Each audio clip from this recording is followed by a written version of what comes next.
দুনিয়া কিন্তু ক্ষণিকের জিন্দেগি, বাজান দেখতে না দেখতে শেষ হইয়া যায়। দুনিয়া কেউ শান্তি চাইলে কেউ কোনোদিন পায় নাই, কেউ কোনোদিন পাবে না। আরে এই জন্য এই চরমনাই নমুনা 3 দিন ব্যাপী মাহফিল, আজকে শেষ দিন, আখেরি বৈঠকে, আখেরি মোনাজাতে মালিকের কাছে দোয়া করো, হে আমার দয়ার মালিক, তুমি আমাদেরকে তোমার ওলি না বানাইয়া ফেরত দিও না রে মালিক। আমার মালিক বড় দয়ার মাওলা, আমার মাওলা বড় মায়ার মাওলা। আমার মাওলা সব সময় বান্দাবান্দি আর দিকে তাকাই অপেক্ষায় থাকে। এই বান্দাবান্দি শয়তানের নফসের ধোঁকায় গুনার ভিতরে লিপ্ত হইয়া আরে কখন আমাকে আল্লাহ বইলা ডাক দেবে আর আমি ডাকে সাড়া দেব। হে বান্দাবান্দি লা তাখুযু হুসনাতুন ওয়ালা নাওম, তোদের মায়া আমাকে ঘুমাইতে দেয় না। আরে তুই গভীর রাত্রে বিপদে পড়বি, যখন তুই করুণ সুরে ডাক দিবি আমার মালিক, আমার আল্লাহ, ওই সময় যদি আমি ঘুমাইয়া থাকি, তোর ডাকের কে সাড়া দেবে? তোর মায়া আমাকে ঘুমাইতে দেয় না। আল্লাহ আল্লাহ, এ কবরের যাত্রীরা, আল্লাহ আল্লাহ। আমার মালিক বড় দয়ার মালিক, বড় মায়ার মালিক। আমার মালিক কত মায়ার দয়ার। আরে হাদিসের ভিতরে ঘটনা আসছে, আরে বান্দা গুনাহ করতে করতে মৌতের কথা মনে পড়লো, কবরের কথা মনে পড়লো। আমার কবরে কি উপায় হবে, আমার মৌতে কি উপায় হবে, কিয়ামতের ময়দানে আমার কি উপায় হবে, চিন্তা কইরা হক্কানি আলেমদের কাছে যাওয়া লাগবে, তওবা করা লাগবে। যখন রওনা করলো, পথের মধ্যে হায়াত শেষ, বান্দা মারা গেল। জাহান্নামের ফেরেশতা আসলো বান্দার রূহকে নেওয়ার জন্যে, বেহেশতের ফেরেশতাও আসলো বান্দার রূহকে বেহেশতে নেওয়ার জন্যে। আরে জাহান্নামের ফেরেশতা বলে, বান্দা তো এখন পর্যন্ত তওবা করতে পারে নাই, রূহ আমরা পাবো। বেহেশতের ফেরেশতা বলে, বান্দা তো এখন পর্যন্ত তওবা করতে পারে নাই, রূহ আর বান্দা তো তওবা করার জন্য রওনা করছে। বান্দার হায়াত শেষ, বান্দার কি দোষ, রূহ তো আমরা পাবো। আল্লাহ রাব্বুল আলামিন বলেন, ফেরেশতারা জমিন মাপো, বান্দা যেখানে মারা গেল সেখান থেকে তার বাড়ি কাছে না আলেমের বাড়ি কাছে? যদি আলেমের বাড়ি কাছে হয়, রূহ নিয়ে যাইবে বেহেশতের ফেরেশতা। আর যদি আলেমের বাড়ি দূরে, তার বাড়ি কাছে হয়, রূহ নিয়ে যাইবে জাহান্নামের ফেরেশতা। বাস্তব ছিল, বান্দা যেখানে মারা গেল সেখান থেকে তার বাড়ি ছিল কাছে, আলেমের বাড়ি দূরে। কেমন দয়ার মালিক! আমার মালিক জমিনকে ডাক দিয়ে বলে, জমিন, আমার বান্দার জন্য আল্লাহু আকবার, আলেমের বাড়ি কাছে হইয়া যাও, তার বাড়ি দূরে হইয়া যাও। জমিন মাইপা দেখে আলেমের বাড়ি কাছে, তার বাড়ি দূরে। তখন তার রূহ নিয়ে গেল বেহেশতের ফেরেশতা। হে দুনিয়াদার পাগল, হে পর্দার আড়ালের মা বোনেরা, আমার মালিক বড় দয়ার মালিক, আমার মালিক বড় মায়ার মালিক। আমার মালিককে যদি দিলটাকে ভাইঙ্গা খালিস নিয়াতে তুমি ডাক দিতে পারো, আমার মালিক তোমাকে জাহান্নামেও ফেলাইবে না, শয়তানের হাতে সবুর্দ করবে না। আমার মালিক তোমাকে আমাকে ধোয়াইয়া পোষাইয়া তার কুদরতে কোলের ভিতরে জায়গা না দিয়া পারবে না। বাজা, কালকে আলোচনা বলতেছিলাম, মানুষের সম্মান বাড়ে কমে কলবের উপরে নির্ভর কইরা।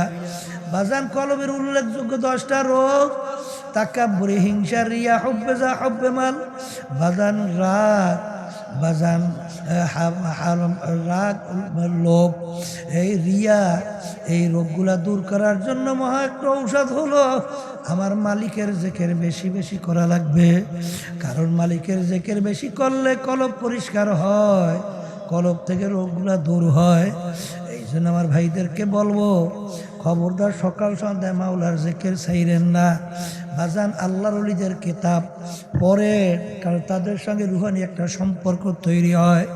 নবেল নাটক বই পইরা দেল পাথরের মতো শক্ত হয়ে গেছে। আল্লাহর ওলিদের কিতাব পড়লে শক্ত পাথরিয়া দেল মোমের মতো গইলা যায়।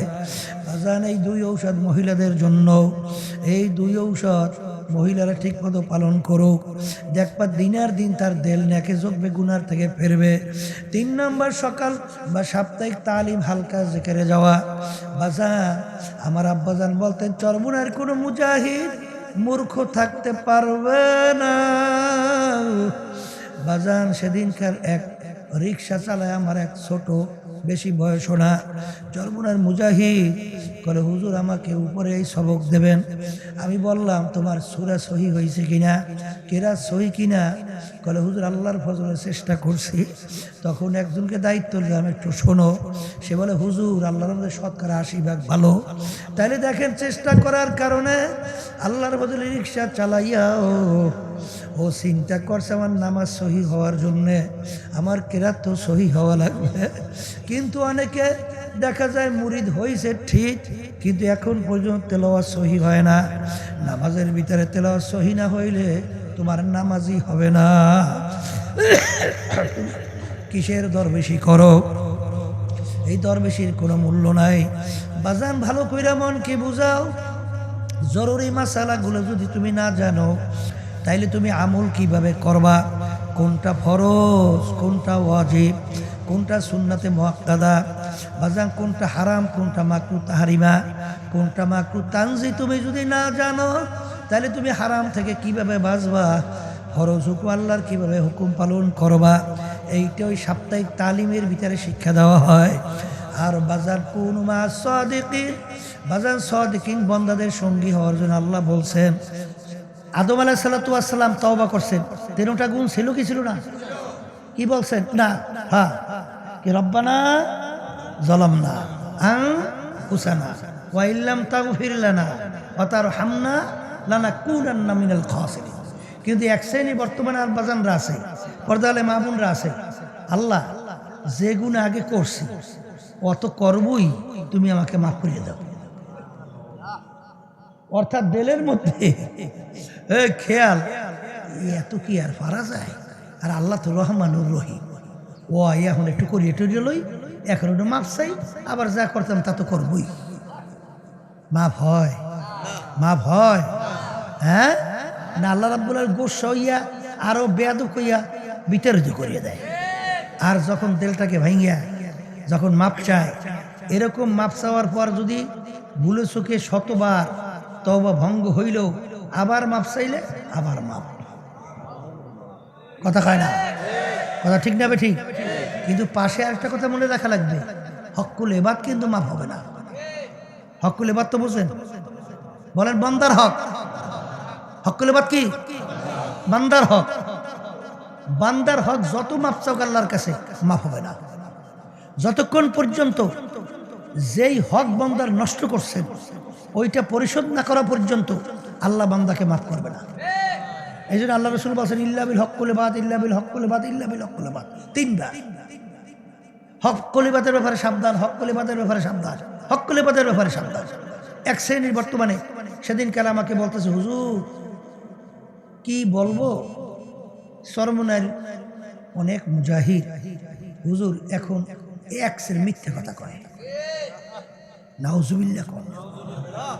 এই মুসলমান মিথ্যা কথা কইতে পারে? মোল্লা জিয়াউর রহমাতুল্লাহর নাম শুনছেন?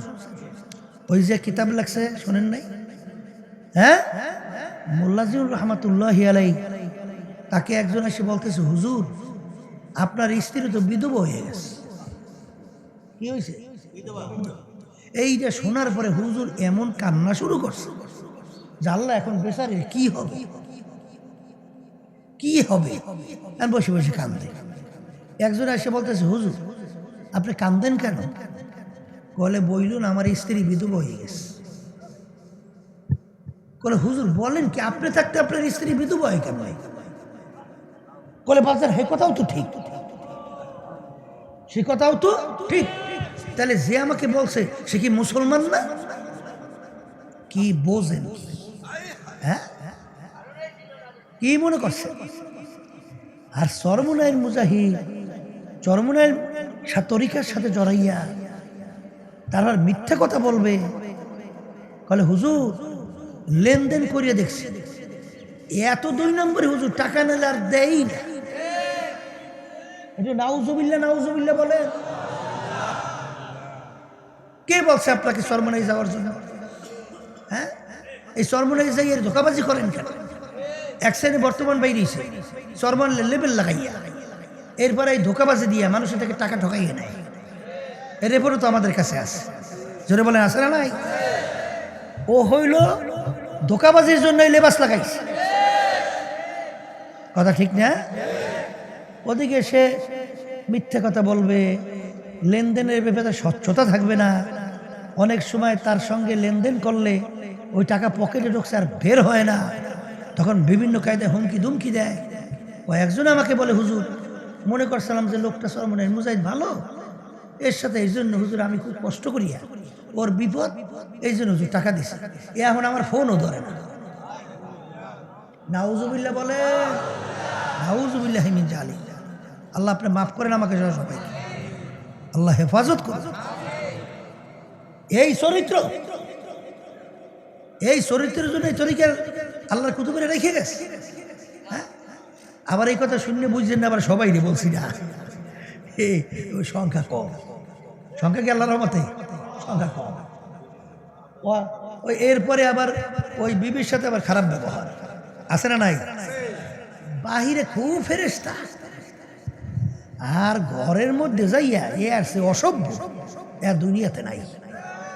এ কপাল ফোরালা, একটা মেয়ে তোমার ঘরে স্ত্রী হয়ে আসছে, তোমার মায়ার কারণে তোমার মুখের দিকে তাকাইয়া বাপের মায়া ছাড়ছে, মায়ের মায়া ছাড়ছে, তার জন্মভূমি ঘর ছাড়ছে, তার আত্মীয় স্বজন ছাড়ছে, এখন তোমার ঘরে আসছে। এখন তুমি যদি তার সঙ্গে খারাপ ব্যবহার করো, সে কার দিকে তাকাইয়ে থাকবে? কথা ঠিক না বেঠি?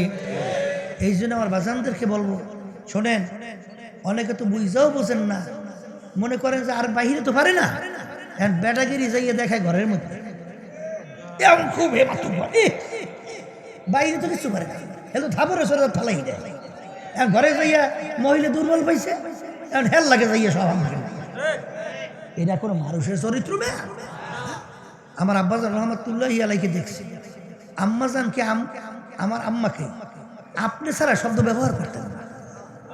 আমরা বড় হওয়ার বললে ব্যাপার কি, আব্বা আম্মাকে আপনি আপনাকে ডাকে কেন, কি বলছি? হ্যাঁ, আর কিছু আছে যে ঘরের ভিতরে মাতুব্বারি ব্যবহার খারাপ, এইটা আবার আছে কিছু স্ত্রী বেকায়দার, কিন্তু সেটা তো ধৈর্য ধরা লাগবে। হাদিসের মধ্যে আসছে, আল্লাহ রাসূল সাল্লাল্লাহু আলাইহি ওয়াসাল্লাম বলছেন, কিয়ামতের ময়দান যদি স্বামী স্ত্রীর ভিতরে মিল মোহব্বত থাকে, আল্লাহ রাব্বুল আলামিন স্ত্রীকে জিজ্ঞেস করবে তোমার স্বামী কেমন ছিল। যদি আপনি ভালো থাকে, ওদিকে গুণ আর ছাড়া তো আর কোনো নাই, আছে, বলবে মালিক আমার স্বামী এত ভালো, মানে পুরুষের কথা শুনছে, কিন্তু আমার স্বামীর মতো এত ভালো চরিত্রে পুরুষের কথা আসলে নেই। সার্টিফিকেট ভালো দিয়েছে না খারাপ দিয়েছে? আলহামদুলিল্লাহ। এখন স্বামীকে ডাকবে, ডাকি বলে তোমার স্ত্রী কেমন ছিল। স্ত্রী যদি ভালো হয়, বলবে মালিক আমার স্ত্রী মহিলা অনেক শুনছি, কিন্তু আমার স্ত্রীর মতো এত ভালো মহিলা আর কেউ শুনিনি। ভালো দিয়েছে না খারাপ? আল্লাহ রাব্বুল আলামিন বলবেন, হে বান্দা বান্দি তোদের এই গুণা আছে? বলে মালিক আছে। বলে যা, তোদের এই মিলের কারণে আমি তোদেরকে মাফ করে বেহেশতের ঘোষণা দিয়ে দেব। তাই স্বামী স্ত্রী মিল মোহাব্বতের কারণে আল্লাহ রাব্বুল আলামিন বেহেশতের সুসংবাদ দিয়েছে। তাহলে সেখানে ব্যবহার খারাপ হবে না ভালো হবে? মন চায় না, অনেক সময় এত ব্যবহার খারাপ করে আছে কিছু মহিলারা তো আছে বেকায়দা, আবার স্বামীও তো বেকায়দা আছে না, উল্টা ফুলটা হইলেও আপনার ধৈর্য ধরা লাগবে। ধৈর্য ধৈর্যা যদি তার সাথে সম্পর্ক মোহাব্বত বাড়াইতে পারে, দেখবেন যখন মোহাব্বতের গোলবা মানে বাইরে যাবে, তখন আপনি তাকে সব কাজ করাইতে পারবেন, সব কথা বানাইতে পারবেন। আর উল্টা যদি বাজাইয়ে বসে কিছু করাইতে পারবেন না। আবার এক শ্রেণীর স্ত্রী আছে জোর করে স্বামীর হাতে করাইবে, কিন্তু না, তুমি ব্যবহার ভালো করো, দেখবা এক পর্যায়ে বড় বেটারাও গোলাম হয়ে যাবে। কারণ মোহাব্বতে বাদশাকে গোলাম বানায় না, আসতে কয় বানায় কি বানায় না। তাই স্বামীরও যেরকম হাদিসের ভিতরে আছে, স্ত্রীর প্রতি স্বামীর হক আছে, আবার স্বামীর স্ত্রীর প্রতি কি আছে, হক আছে। এই জন্য এই হক কি কি এটা আমাদের জানতে হবে, সেই অনুযায়ী আমাদের চলতে হবে। আল্লাহ আমাদের সবাইকে তৌফিক দান করুন। তাই যেই কথা বলতে চাইছিলাম, শোনেন, এই তরিকার সাথে আল্লাহর ফজল করমে জড়াইয়া ঔষধ যদি পালন করা যায়, তাহলে আল্লাহর ফজল করমে দিনের দিন ইমান কি হয়, আসতে বলেন, আসতে বলেন। এই আমাদের দরকার কি ইমান মজবুত করা, নেকামল বাড়ানো। কোনো দলফল বুঝি না, কোনো চরমনাই বুঝি না, সারসিনা বুঝি না, জৈনপুর বুঝি না, ফুরফুরা বুঝি না, অমুক টমুক সমুক বুঝি না। আমাদের দরকার হলো ইমানকে মজবুত করা, নেক আমল বাড়াই লওয়া। আসতে বলে গুনার থেকে ফিরতে পারা। ওই নফস শোনেন না 3 প্রকার, কয় প্রকার বলেন? নফসে আম্মারা, নফসে লাউয়ামা, নফসে মুতমাইন্না। আম্মারা কাকে বলে? সবসময় গুনাহ করতে ভালো লাগে, এইটার না কোন নফস বলেন? আম্মারা। এখন সব কোরআন কারীমের কথা বলছে। এরপর মুজাহাদার মাধ্যমে এই যে তরিকার সবক, বিশেষ করে সকাল সন্ধ্যা আল্লাহর জিকির করা, এই কোরআন কারীম তেলাওয়াত করা, মৌতের মোরাকাবা করা, কথা বুঝেন? এই ইবাদত বন্দেগীর মাধ্যমে, জিকির আজকারের মাধ্যমে এই নফস আম্মারা পরিবর্তন হইয়া এক পর্যায়ে নফসটা নফসে লাউয়ামায় পরিণত হয়ে যায়।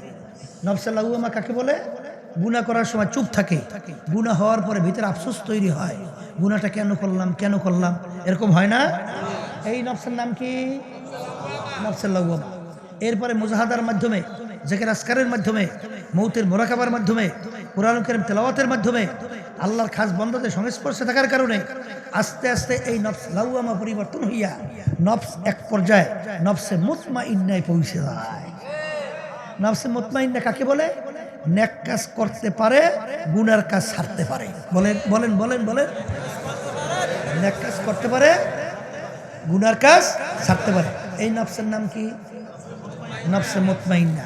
আর আল্লাহ রাব্বুল আলামিন কিয়ামতের ময়দানে ডাক দেবেন, ইয়া আইয়াতুহান নাফসুল মুতমাইন্না ইরজিই ইলা রাব্বিকি রাদিয়াতাম মারদিয়া ফাদখুলি ফি ইবাদি ওয়াদখুলি জান্নাতি।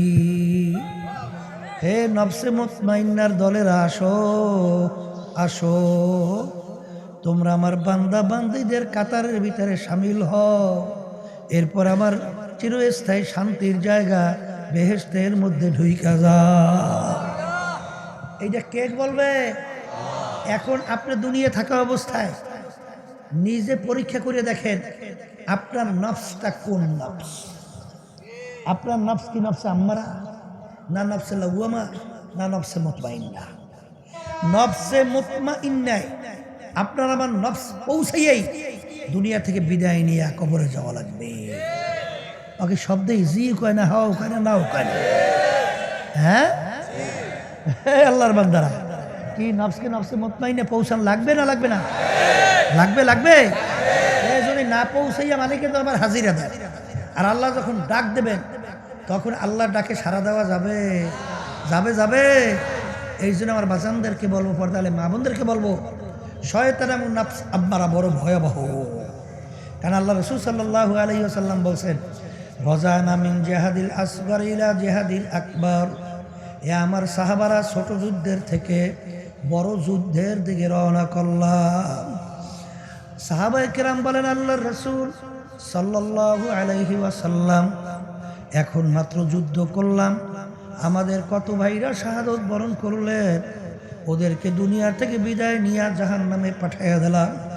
হুজুরের চেয়ে আবার বড় যুদ্ধ কোনটা? এই আল্লাহর বান্দারা, কবরের যাত্রীরা, আল্লাহ রাসূল সাল্লাল্লাহু আলাইহি ওয়াসাল্লাম বলতেছেন, আমি শুনাইতেছি। আল্লাহ রাসূল বলেন, নফসের সঙ্গে জিহাদ করা এর চেয়ে বড় যুদ্ধ। বলেন, মুখ খুলে বলেন, নফসের সঙ্গে জিহাদ করা এর চেয়ে বড় যুদ্ধ। কেমনে বড় যুদ্ধ? নফস থাকে গোপনে, গোপনের শত্রু কিন্তু প্রকাশ্যের শত্রুর চেয়ে অনেক ভয়াবহ। কি গোপনে আক্রমণ ভয়াবহ না? তাহলে নফস তোমাকে আক্রমণ করবে গোপনে না প্রকাশ্যে? হ্যাঁ, তাহলে গোপন শত্রু বড়। এরপরে বাজানদেরকে বলবো, যুদ্ধের ময়দানে তুমি ইসলামের পক্ষে যুদ্ধ করো। তুমি যদি শাহাদত বরণ করো, শহীদি দরজা পাইয়া বিনা হিসাবে বেহেশতের ভিতরে ঢুকতে পারবা। বাজান জিতলাম না ঠকলাম? কথা কয় না?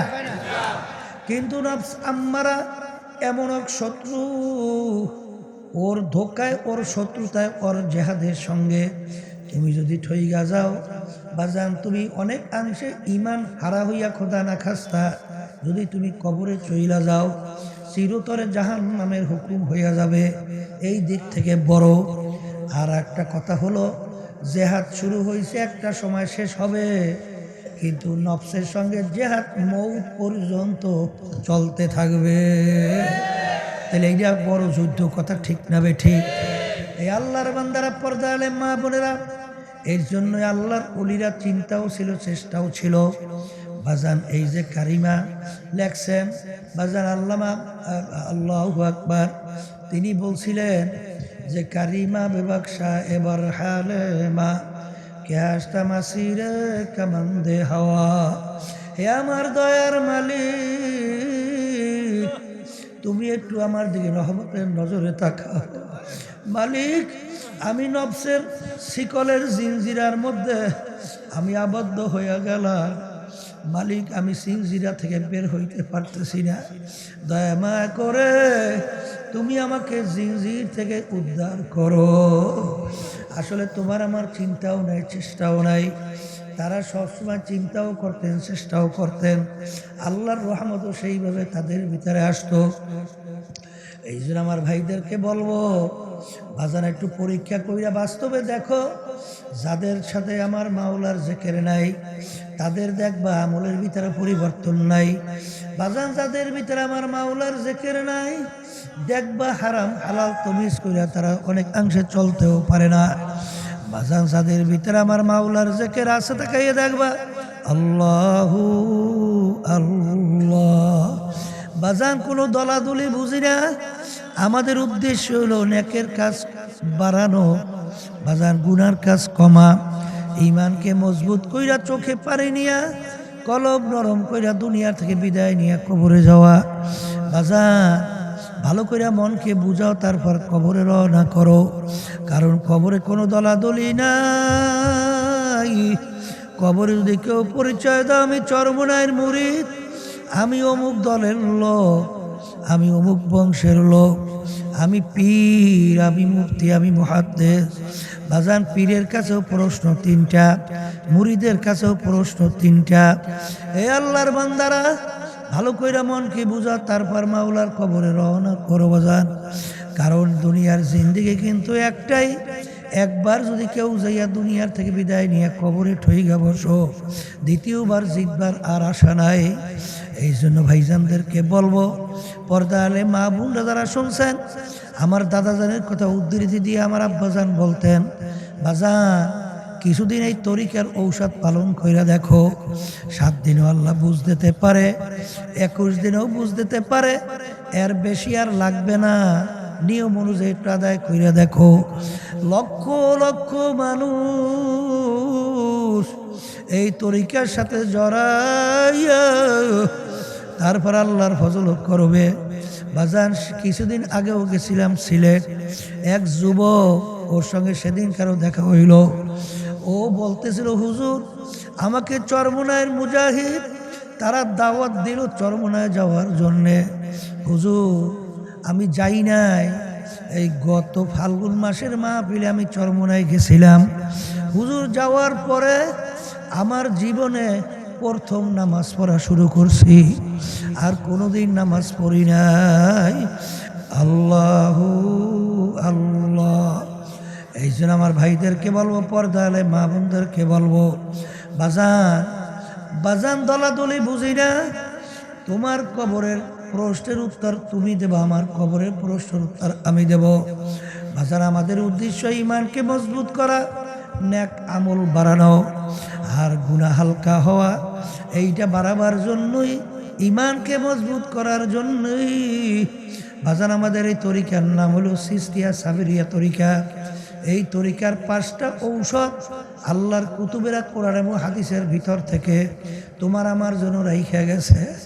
যারাই ঠিকমতো পালন করে আল্লাহর ফজল করমে দেখা যায় দিন আর দিন তাদের আল্লাহর ফজল করমে ইমান মজবুত হইতেছে, নেক আমল আল্লাহর ফজলে বাড়তেছে, গুনার থেকে আল্লাহর ফজলে ফিরতে পারতেছে। এরকম প্রমাণ আছে না নাই?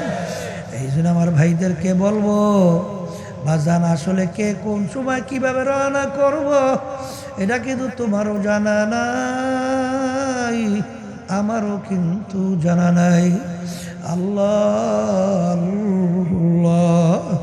দুনিয়া কিন্তু ক্ষণিকের জিন্দেগি, বাজান দেখতে না দেখতে শেষ হইয়া যায়। দুনিয়া কেউ শান্তি চাইলে কেউ কোনোদিন পায় নাই, কেউ কোনোদিন পাবে না।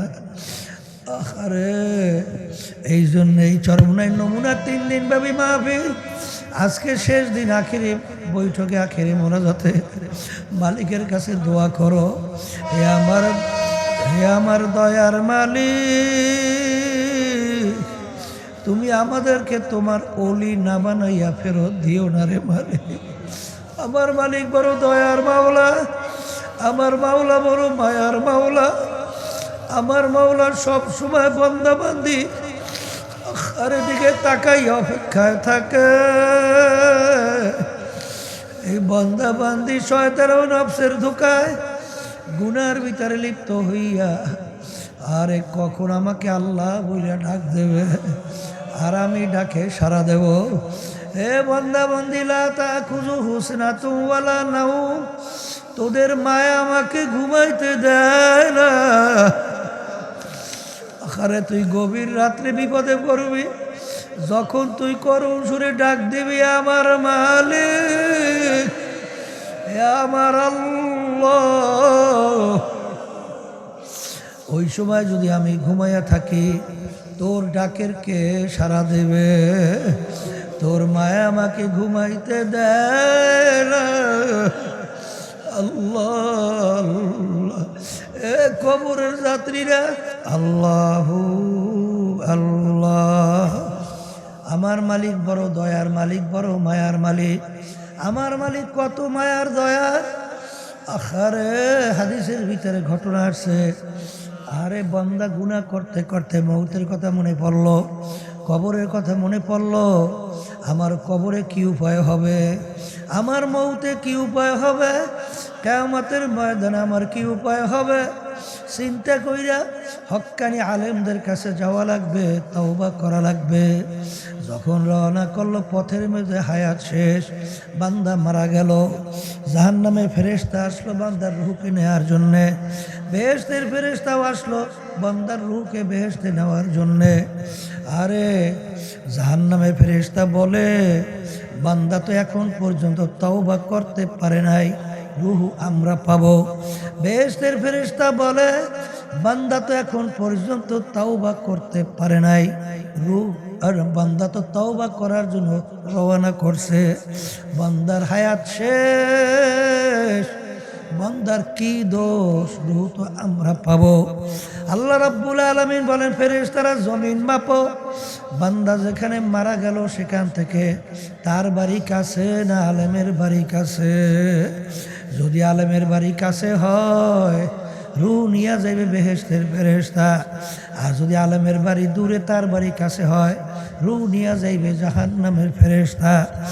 বাস্তব ছিল, বান্দা যেখানে মারা গেল সেখান থেকে তার বাড়ি ছিল কাছে, আলেমের বাড়ি দূরে। কেমন দয়ার মালিক!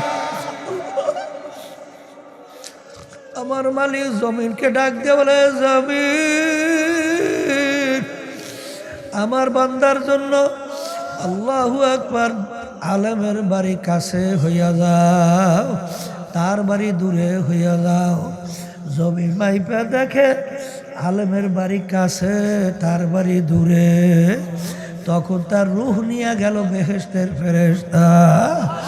হে দুনিয়াদার পাগল, হে পর্দার আড়ালের মা বোনেরা, আমার মালিক বড় দয়ার মালিক, আমার মালিক বড় মায়ার মালিক। আমার মালিককে যদি দিলটাকে ভাইঙ্গা খালিস নিয়াতে তুমি ডাক দিতে পারো, আমার মালিক তোমাকে জাহান্নামেও ফেলাইবে না, শয়তানের হাতে সবুর্দ করবে না।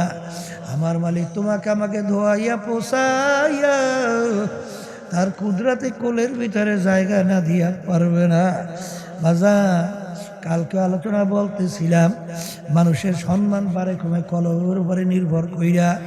বাজান, কলবের উল্লেখযোগ্য 10টা রোগ: তাকাব্বুরি, হিংসা, রিয়া, হুব্বে যা, হুব্বে মাল। বাজান রাগ, বাজান রাগ, লোভ, এই রিয়া, এই রোগগুলা দূর করার জন্য মহা একটা ঔষধ হলো আমার মালিকের জিকির বেশি বেশি করা লাগবে। কারণ মালিকের জিকির বেশি করলে কলব পরিষ্কার হয়, কলব থেকে রোগগুলা দূর হয়। এই জন্য আমার ভাইদেরকে বলবো, খবরদার সকাল সন্ধ্যায় মাওলার জিকির ছাইরেন না। বাজান, আল্লাহর ওলিদের কিতাব পড়ে, কারণ তাদের সঙ্গে রুহানি একটা সম্পর্ক তৈরি হয়। নবেল নাটক বই পইরা দেল পাথরের মতো শক্ত হয়ে গেছে। আল্লাহর ওলিদের কিতাব পড়লে শক্ত পাথরিয়া দেল মোমের মতো গইলা যায়। বাজান, এই 2 ঔষধ মহিলাদের জন্য, এই 2 ঔষধ মহিলারা ঠিক মতো পালন করুক, দেখবা দিনের দিন তার দেল নেকে জগবে, গুনার থেকে ফেরবে। 3 নম্বর, সকাল বা সাপ্তাহিক তালিম হালকা জিকিরে যাওয়া। বাজান, আমার আব্বাজান বলতেন, চরমুনার কোনো মুজাহিদ মূর্খ থাকতে পারবে না। বাজান, সেদিনকার এক রিক্সা চালায় আমার এক ছোট, বেশি বয়স না, চরমুনার মুজাহিদ করে, হুজুর আমাকে উপরে এই সবক দেবেন। আমি বললাম, তোমার সূরা সহি হয়েছে কিনা, কেরাত সহি কিনা? বলে, হুজুর আল্লাহর ফজলে চেষ্টা করছি। তখন একজনকে দায়িত্ব দিলাম, একটু শোনো। সে বলে, হুজুর আল্লাহর মধ্যে 80% ভালো। তাইলে দেখেন, চেষ্টা করার কারণে আল্লাহর বদলে রিক্সা চালাইয়া ও চিন্তা করছে আমার নামাজ সহি হওয়ার জন্যে, আমার কেরাত তো সহি হওয়া লাগবে। কিন্তু অনেকে দেখা যায় মুরিদ হয়েছে ঠিক, কিন্তু এখন পর্যন্ত তেলাওয়াত সহি হয় না। নামাজের ভিতরে তেলাওয়াত সহি না হইলে তোমার নামাজই হবে না। কিসের দরবেশি করো? এই দরবেশির কোনো মূল্য নাই। বাজান, ভালো কইরা মনকে বুঝাও। জরুরি মাসালাগুলো যদি তুমি না জানো, তাইলে তুমি আমল কিভাবে করবা? কোনটা ফরজ, কোনটা ওয়াজিব, কোনটা সুন্নাতে মুআক্কাদা, বাজান কোনটা হারাম, কোনটা মাকরুহ তাহরিমা, কোনটা মাকরুহ তানজি, তুমি যদি না জানো, তাহলে তুমি হারাম থেকে কিভাবে বাঁচবা? ফরজ হুকুম আল্লাহর কিভাবে হুকুম পালন করবা? এইটা ওই সাপ্তাহিক তালিমের ভিতরে শিক্ষা দেওয়া হয়। আর বাজার কোন মা সাদিকিন, বাজার সাদিকিন বন্দাদের সঙ্গী হওয়ার জন্য আল্লাহ বলছেন, সাপ্তাহিক হালকা জিকির তালিমের ভিতরে বন্দাদের সঙ্গে সোহবতে থাকা হয়। জোরে বলেন কথা ঠিক কিনা? বাজার মাসিক ইস্তেমা সব গুজারিতে থাকা। আর 4 নম্বর ঔষধ হইল চরমনাইয়ের বাৎসরিক 2 মাহফিল বিনা ওজরে কামাই না দেওয়া। কারণ বাজার চরমনাইয়ের মাহফিল ব্যাটারি চার্জ। কারণ ওখানে যাওয়ার পরে আল্লাহর ফজল করমে আল্লাহ ওয়ালাদের সঙ্গে থাকার কারণে, জাকিরিনদের সঙ্গে ওঠা বসার কারণে আল্লাহর ফজল করমে তার আমলের ভিতরে আবার তারা কি আইসা যায়, ইমান মজবুতি আইসা যায়, এক কথায় ব্যাটারি চার্জ হইয়া যায়। এই জন্য আমার বাজানদেরকে বলবো, চরমনাই এই তরিকা যদি ভালো না লাগে, যে কোনো এক সহি তরিকার সাথে জড়াও। কারণ বাজান, আমাদের উদ্দেশ্য হলো ইমানকে মজবুত করা, নেক আমল কইরা, দেলকে নরম কইরা, চোখে পানি নিয়া, গুনার থেকে ফিরা নেকের কাজ কইরা, দুনিয়ার থেকে বিদায় নিয়ে কবরে রওনা করা লাগবে। আল্লাহ আমাকে আমাদের সবাইকে তৌফিক দান করেন। এখন একটু সবাই অল্প সময়ের জন্য খেয়াল সহকারে একটু মাওলার জিকির করেন। খেয়াল করার আসুন গাইতে ডাইন পাও বাম পাশের খোলের ভিতরে, অর্থাৎ হাঁটুর নিচে চ্যাপটা রক চাইপা বৈশা চক্ষু বন্ধ করে খেয়াল সহকারে জিকির করো। বাজান যখন বলবা লা ইলাহা ইল্লাল্লাহ, মাথার ডাইন দিকে ঘুরাও। হাকিমুল উম্মাদ আশরাফ থানভী রহমাতুল্লাহ আলাইহি বলছেন এমনভাবে ঘুরাবা পিছন থেকে ডাইন গালটা যেন দেখা যায়। এরপরে ইল্লাল্লাহ কলবের 2 আঙ্গুল নিচে, দুধের 2 আঙ্গুল নিচে, বাম দুধের কলব মাওলার নূর থাকবার জায়গা, ওই কলবের ভিতরে ঘুম ঘুম ধাক্কা দাও। আর খেয়াল কর আল্লাহ বাদে কেহ মাবুদ নাই।